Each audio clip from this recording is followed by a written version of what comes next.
I'm Corey, but most of you guys know me as Kibiri Foxx on the forums. That is right, that Kibiri Foxx. Anyways, I've had a lot of people ask me for advice or tutorials on how to do cool, epic things to their kit. Not saying I'm the most epic in the world, but I do think my kit rocks. Yeah, it does. Anyways, I'm going to give you, yes you, a quick video tour of the Kibiri Foxx kit so you can get maybe some ideas to help you, or something to drool over. Anyways, enjoy. What we have right here is no other than Kibiri Foxx's epic armor. How do you know it's Kibiri Foxx? He's obviously missing an arm. Anyways, what this armor itself is actually made of is 1/8" Sintra, which has been molded to my body. Put it in the oven for a few minutes at about 175 degrees till it got soft enough, and then molded it around it. I let it cool for a little bit, did some slight modifications with a heat gun, and voila! Now, most people make it so their armor can come off their vest. I made mine so it's permanently attached, so therefore I should buy stock in Febreze because this thing gets a little smelly sometimes. Anyways, as you can see on the armor itself, it has a lot of details which often aren't seen in pictures, such as stripes, other Mandalorian symbols, and battle damage. Obviously, a cat got very angry at me. As you see, there are these 2 brown flaps which hang over the front. That is the collar to my big epic cape which goes down my back. These itself actually have Velcro hidden under them and attached to the neck armor so that in case of wind or any other incident they just go like such and they stay attached and stay hanging down in a very good looking manner.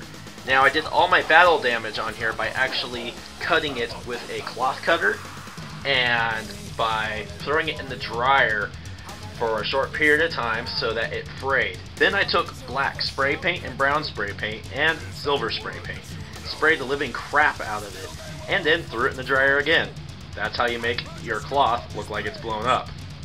As for the vest, it is a Boba style vest. You can see by the arm bells here, and my shoulder armor goes on right there. It also has a built-in neck seal because I wear a really large bucket and you can't ever see my neck in the first place. On the back, you can see right here, I have the emergency snap, and that's what attaches to the top of my big epic cape. In case of an emergency, such as a little kid getting very creative and going, "Mommy, I want to steal this cape," they yank, and it comes right off just like that. However, it stays on really, really, really well. That's just a regular clip that I got from Joanne Fabric. As you can see, my big epic cape is very, indeed, big and epic. Also did the same weathering on that as I discussed earlier on in this. I use a standard flight suit that I got from the surplus store, which I weathered the living crap out of also with spray paint and by jumping around on it in gravel. Right here, this is where RoboArm comes through, which I will also show in this. All I did was take a pair of scissors and go nuts on it, and then throw it in the dryer. And as you can see, it looks really, really beat up. What we have right here is no other than Kibiri Foxx's Big Epic Cod. Yes, that is right. Big Epic Cod piece. That is its official title. You can see this is also my belt. I run a very, very light belt because I have so many other weird goodies on me that having a big belt would just not be a good idea. It's just a regular tactical belt from the surplus store with 2 pouches which are actually usable.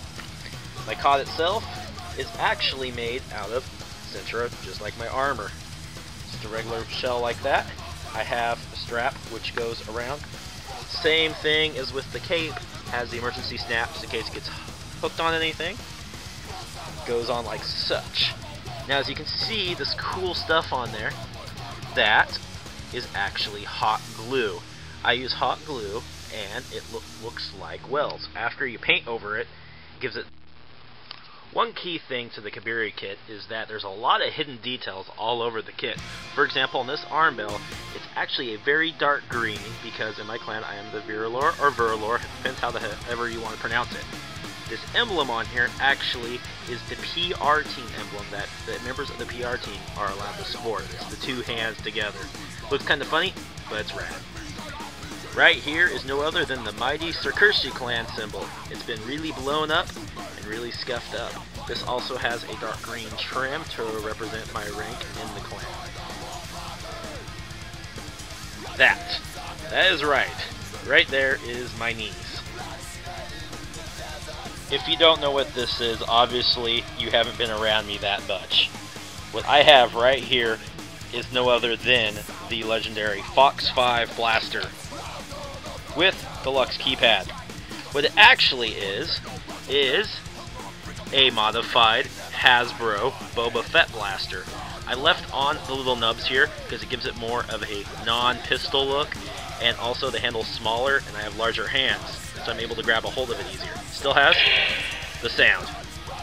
I took an old keypad off an old calculator I used to have, and I put on there, and then I just damaged the crap out of it.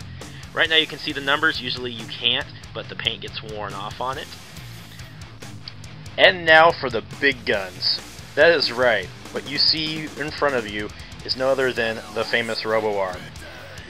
This itself is actually molded Cintura, which I molded around my arm to actually be made into an arm cannon. If you look right there, the barrels come out. It's got 3 barrels. It's got numerous platings and wires and toggle switches. There's a toggle switch right here, which flips.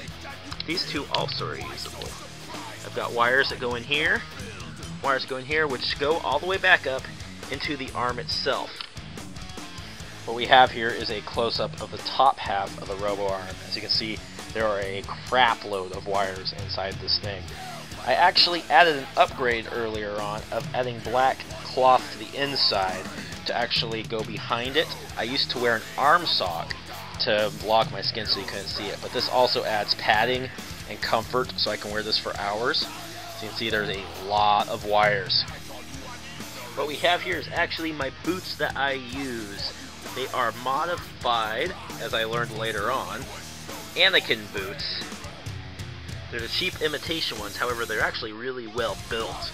I went through and dirtied the living crap out of them and added some little minute details such as paint lines here to look like buckles, added some silver trim to the back to look like metal there, attached down the toes. And lastly, what we have right here is no other than the Kibiri Foxx helmet. As you can see, I have a built-in side light there, which actually does help inside indoor events. I have a mirrored visor, however, I misted the bottom, at the bottom here, upwards to give it more of a scorched look. I actually have realistic battle damage all around the visor to include yet more cat markings on my head. I also have an LED setup inside my RF, which can fold down and aim right at people also. Inside my bucket I actually do have fans, and I run a voice modulator which makes me sound more robotic. All this paint job was actually done by me.